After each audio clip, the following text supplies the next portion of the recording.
अस्सलाम वालेकुम dear students. आज हम लिपिड का एक और टॉपिक डिस्कस करेंगे और वो टॉपिक क्या है? वो टॉपिक है जी fatty acid oxidation. as there are so many types of oxidation of the lipids like beta oxidation, alpha oxidation and omega oxidation, but the beta oxidation is quantitatively most important pathway for fatty acid oxidation. तो यहाँ पे जो हमने fatty acid oxidation का नाम लिखा है, तो हम ये बात करते हैं कि ऑक्सीडेशन की कई टाइप्स हैं जो कि फैटी एसिड ऑक्सीडेशन के टॉपिक के अंडर आती हैं, but the most quantitatively occurring type is beta oxidation. So आज हम बीटा ऑक्सीडेशन के बारे में थोड़ा सा डिस्कस करते हैं, उसका ब्रीफ सा इंट्रोडक्शन लेते हैं कि कौन सा साइंटिस्ट था जिसने इसके ऊपर वर्किंग की एंड उसकी फाइंडिंग्स क्या थी, उसने क्या रिजल्ट निकाला, उसने कौन सा प्रोडक्ट प्रोड्यूस किया और उसने कौन कौन से एक्सपेरिमेंट्स किन चीजों के ऊपर परफॉर्म किए। Now look at the screen. Fatty acid oxidation, also known as beta oxidation, is the metabolic process of breaking down fatty acids to generate energy in the form of ATP. अब dear students, हमें पता है कि triglycerides जो हैं वो fatty acids में convert हो गए हैं, लॉन्ग चेन मॉलिक्यूल्स कन्वर्ट हो चुके हैं शॉर्ट चेन में। अब फैटी एसिड हमारे पास रेडी है बॉडी में एब्जॉर्ब होने के लिए।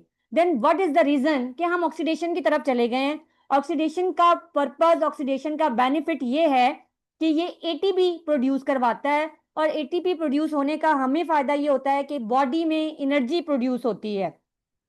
So, after fatty acid oxidation, there is the production of molecules of ATP which are helping in the production of energy. This process primarily occurs in the mitochondria and involves the stepwise degradation of fatty acids into carbon units of acetyl-CoA. As you know very well कि हमारा ये जो mitochondria ये power house है, means हमें ये energy provide करने की जगह है। तो ये वाला प्रोसेस माइटोकॉन्ड्रिया में हो रहा होता है, और जैसे ही बीटा ऑक्सीडेशन कंप्लीट होती है, फाइनल प्रोडक्ट जो हमारे पास प्रोड्यूस होता है दैट इज द एसिटाइल-CoA, which then enters the citric acid cycle. एसिटाइल-CoA कहाँ एंटर होता है सिट्रिक एसिड साइकिल में? स्टूडेंट, सिट्रिक एसिड साइकिल कह लें आप, क्रैप्स साइकिल कह लें आप, इसके अलावा TCA ट्राई कार्बोक्सिलिक एसिड, ये एक ही साइकिल के नेम्स हैं। तो यहाँ पे वो बताता है कि एसिटाइल-CoA फाइनल इसकी फेट क्या है, फाइनल इसकी डेस्टिनेशन क्या है। It enters into the citric acid cycle और वहां जाके ये एटीपी ही प्रोड्यूस करता है, अगेन एटीपी प्रोड्यूस करता है, अप्रोक्सीमेटली 12 एटीपी प्रोड्यूस करता है ये वहां पर। Fatty acids are biologically oxidized by several methods that include beta oxidation, alpha oxidation, and omega oxidation. But beta oxidation is quantitatively most important pathway of fatty acid oxidation. As I have told you कि हमारे पास oxidation की बहुत सी types हैं, लेकिन beta oxidation important भी है और most occurring type भी है। तो हम बीटा ऑक्सीडेशन की ही को डिस्कस करेंगे और हम ये देखेंगे कि कौन सा साइंटिस्ट था या कौन सा पर्सन था जिसने इसके ऊपर वर्किंग की और उसके एक्सपेरिमेंट्स की फाइंडिंग्स क्या हैं। तो आगे हम हेडिंग को देखते हैं, discovery of oxidative pathway working of Knoop. तो डियर व्यूअर्स, नूप नाम था उस पर्सन का। उसने फर्स्ट टाइम हमारे जो एक्सपेरिमेंट किया नूप ने फैटी एसिड्स की ऑक्सीडेशन के ऊपर, उसने क्या किया मैं आपको जनरली ब्रीफली बताती हूँ कि उसने फिनाइल फैटी एसिड डेरिवेटिव्स लिए और फिनाइल फैटी एसिड डेरिवेटिव्स को एनिमल्स की फूड में ऐड कर दिया। एनिमल्स ने उनको जब खा लिया, एनिमल्स ने जब उनको टेक इन कर लिया, उसके बाद उसने उनके एक्सक्रीटरी मटेरियल यानी कि यूरिन को एग्जामिन किया और वहां पे उसे प्रोडक्ट नजर आया। बेसिकली जो प्रोडक्ट नजर आया वो दो किस्म का प्रोडक्ट था। कौन से किस्म के प्रोडक्ट थे? दो किस्म के प्रोडक्ट्स थे। Number 1 benzoic acid, number 2 phenyl acetic acid. दो किस्म के जो थे वो हमारे पास इसके प्रोडक्ट्स देखने के लिए आए। अब अब यहाँ पे स्क्रीन के मुताबिक oxidation was first time studied by Knoop. He prepared a series of phenyl fatty acid derivatives and fed them to animals. He then examined the product, that product excreted in the urine. He isolated only two products, benzoic acid and phenyl acetic acid. According to Noop, after oxidative degradation, अब question ये raise होता है कि दो products की produce होने की या उनके जो है वो कहते हैं उसके एक्सक्रीटरी मटेरियल में देखे जाने की रीजन क्या थी। नूप ने इस पे भी फर्दर वर्किंग की और नूप ने ये सजेस्ट किया, ये फाइनल उसने जो है वो कंक्लूड किया कि fatty acids having odd number of carbon atom, कि वो फैटी एसिड जिनके अंदर कार्बन नंबर ऑड थे, ओ क्लियर, 3, 5, 7, एंड वो फैटी एसिड जिनके अंदर कार्बन नंबर इवन थे, उसने इन दोनों पे एक्सपेरिमेंट किए सेपरेटली। उसने देखा कि जब वो odd number of carbon atoms को एनिमल्स की फीड में देता है तो बेंजोइक एसिड ऑब्टेन होता है, जबकि ऑन द अदर हैंड अगर वो even number of carbon atoms को एनिमल्स की फीड में ऐड करवाता है तो फिनाइल एसिटिक एसिड ऑब्टेन होता है। इसका मतलब नूप ने अपने एक्सपेरिमेंट को फर्दर प्रोसीड किया कि उसने फिनाइल फैटी एसिड डेरिवेटिव्स को फीड में ऐड किया एनिमल्स की और उनको दिया, और जब उनका एक्सक्रीटरी मटेरियल यूरिन को एग्जामिन किया तो हमारे पास दो तरह के प्रोडक्ट देखे गए। Number 1 is the benzoic acid, number 2 is the phenyl acetic acid. Further working के बाद नूप ने सजेस्ट किया कि when there is the odd number of carbon atom presence then benzoic acid was obtained in the animal's urine. Otherwise, having even number of carbon atoms, then phenyl acetic acid was the product. Phenyl acetic acid urine में appear हुआ। Clear? तो उसने conclude क्या किया, नीचे में 2 to 3 lines में conclusion बताती हूँ आपको। After these experiments, Knoop concluded that oxidation took place in such a way that in each oxidation step there was a loss of 2 carbon atoms due to the oxidation at beta position। क्या मतलब ये कि हम जब भी कोई oxidation का process कर रहे होते हैं, नूप ने जहां सबसे पहली चीज ये कंक्लूड की कि हमारे पास दो तरह के प्रोडक्ट आएंगे, number 1 benzoic acid, number 2 phenyl acetic acid. फिर उसने ये भी सजेस्ट किया कि ऑड कार्बन नंबर होगा तो बेंजोइक एसिड आएगा, इवन कार्बन नंबर होगा तो फिनाइल एसिटिक आएगा। अब फिनाइल एसिटिक एसिड आने के बाद उसने एक और बात सजेस्ट की, एक और बात कंक्लूड की कि जैसे जैसे ऑक्सीडेशन का स्टेप हम फॉलो अप करते हैं हमारे पास अगले प्रोडक्ट में 2 कार्बन कम हो जाते हैं, उससे अगले प्रोडक्ट में 2 कार्बन फिर कम हो जाते हैं। क्लियर?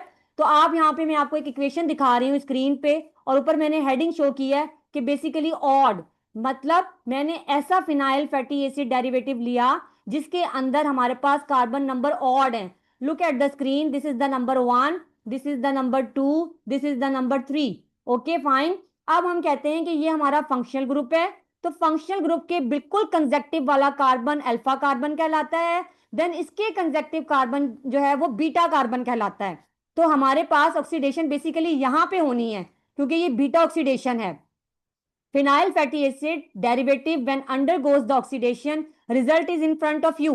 देखिए हमारे पास क्या हुआ कि जैसे ही ऑक्सीडेशन का प्रोसेस हुआ तो यहाँ पे इसने क्या किया कि बीटा पे हमारे पास ऑक्सीडेशन आ गई। Clear? Now hydrolysis will occur.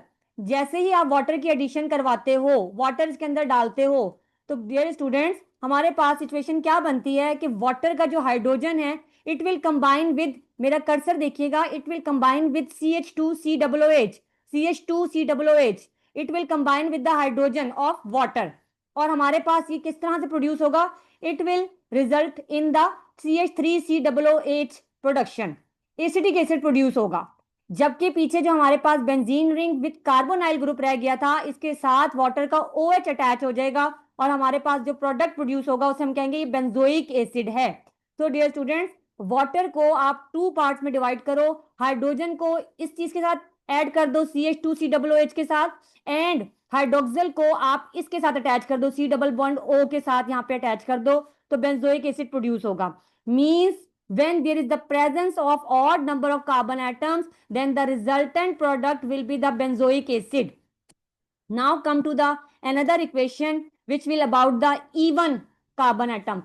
So you can see that phenyl fatty acid derivative हमने लिया है यहाँ पर, but it is even in number. This is the 1, this is the 2, this is the 3 and this is the 4. Clear?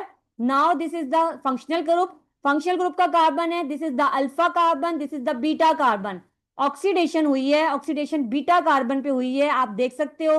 Again same process वही perform किया, water को add करवाया, hydrolysis करवाई, तो जो इसका वाटर के जो हमारे पास हाइड्रोजन था वो इधर ऐड कर जाएगा, CH2COOH, CH2COOH, CH2COOH। Okay fine. तो हाइड्रोक्सिल ग्रुप जो है वो इधर अटैच कर जाएगा, CH2C डबल बॉन्ड OOH, आप देख सकते हो। तो इससे क्या प्रोड्यूस हुआ हमारे पास कि जब हमारे पास जो प्रोडक्ट देखा गया वो फिनाइल एसिटिक एसिड था। इसका मतलब जब even number of carbon atom की प्रेजेंस होगी तो हमारे पास phenyl acetic acid as a product produce होगा। सो जब वाटर के हाइड्रोजन ने CH2COOH के साथ बॉन्ड बनाया तो हमारे पास जो है वो एसिटिक एसिड प्रोड्यूस हुआ, और जब OH यहाँ पे अटैच कर गया तो हमारे पास फिनाइल एसिटिक एसिड प्रोड्यूस हुआ।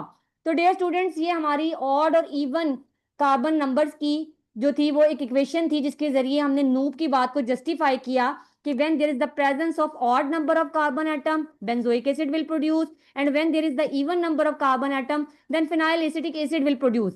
अब आप देखें कि यहाँ पे मैंने एक बात और की थी कि after these experiments, Noob concluded that oxidation took place in such a way that in each oxidation step there was a loss of 2 carbon atoms due to the oxidation at beta position. तो ये चीज भी बेटे यहाँ पे equations पे बड़ी clear है। ये देखिए जरा, 1 2 3 कार्बन लिए थे लेकिन प्रोडक्ट में 1 कार्बन रह गया, इसका मतलब है 2 कार्बन कम हो गए। मैं आपको बता चुकी हूं कि जैसे जैसे ऑक्सीडेशन का स्टेप होगा 2 कार्बन खत्म होते चले जाएंगे, 2 कार्बन लॉस होते चले जाएंगे।